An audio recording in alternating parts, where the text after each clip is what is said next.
ഗുരുവായൂരിൽ നേരെ പോയത് മൂകാംബികയിലാണ്. മൂകാംബികയിൽ ഉത്സവം നടക്കുന്നതാണ്. അവിടെ രണ്ട് സൈഡിലും രണ്ട് തേരുണ്ട്. അതിലൊരു തേരിൻ്റെ അവിടെ നിന്ന് ഫോട്ടോ എടുത്തു മാത്രം ഇത് നടക്കില്ല. അവിടെ ഫോട്ടോ അനുവദനീയമാണ്. ആ തേരിനൊക്കെ എന്താ ഭംഗി, അതിൻ്റെ കൊത്തുപണികൾ ശ്രദ്ധിച്ച് നോക്കിയാൽ മനസ്സിലാവും. പോകാണ്ട് അമ്പലം വെച്ചാൽ ഒരുവിധം എല്ലാവരും പോയിട്ടുണ്ടാവും. എന്നാലും ഞാൻ പോയി എൻ്റെ ഒരു വ്യൂ കാണിച്ചു തരാമെന്ന് മാത്രം. കുടജാദ്രി നമ്മുടെ റൂമിൽ നിന്നുള്ള വ്യൂ ആണ്. അത്രയും മനോഹരമാണ്. അപ്പോൾ അവിടെ പോയാലത്തെ കാര്യം പറഞ്ഞിട്ടുള്ളൂ, പോയില്ല. ഇപ്പോൾ അവിടുത്തെ ഉത്സവം പ്രമാണിച്ചുള്ള അലങ്കാരങ്ങൾ, എന്താണ് ഹോള് എല്ലാം കാണും. അത് കഴിഞ്ഞ്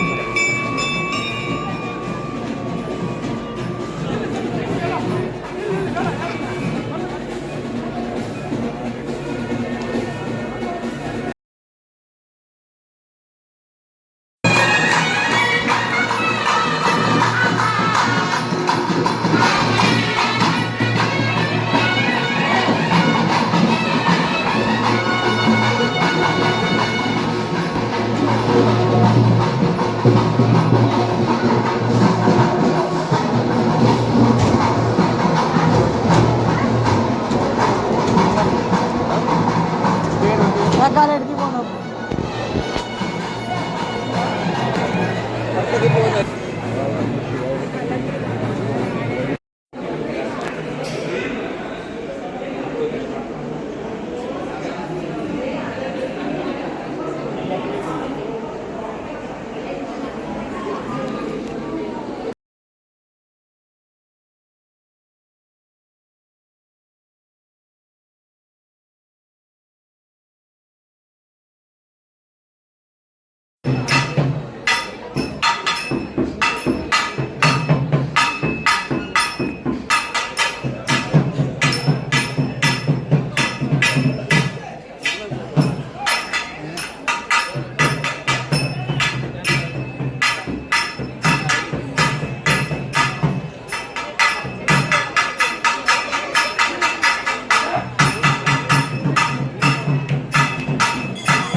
ഇത് രസമല്ലേ, ഒരു മ്യൂസിക് വ്യത്യസ്തമായിട്ടുള്ള ഇതാ രഥം രണ്ട് സൈഡിലും ഉണ്ട്.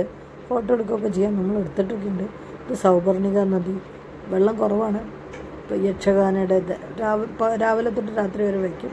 ഇത് നമ്മുടെ റൂമിൽ നിന്നുള്ള കുടജാദ്രി വ്യൂ ആണ്. കുടജാദ്രി പോയിട്ടില്ല, അതുകൊണ്ട് ഇത്ര വ്യൂ നിങ്ങൾക്ക് കാണിച്ചു തരാൻ പറ്റുള്ളൂ. ദീപസ്തംഭവും കൊടിമരവും കണ്ടില്ലേ, നല്ല ഭംഗിയുണ്ട്.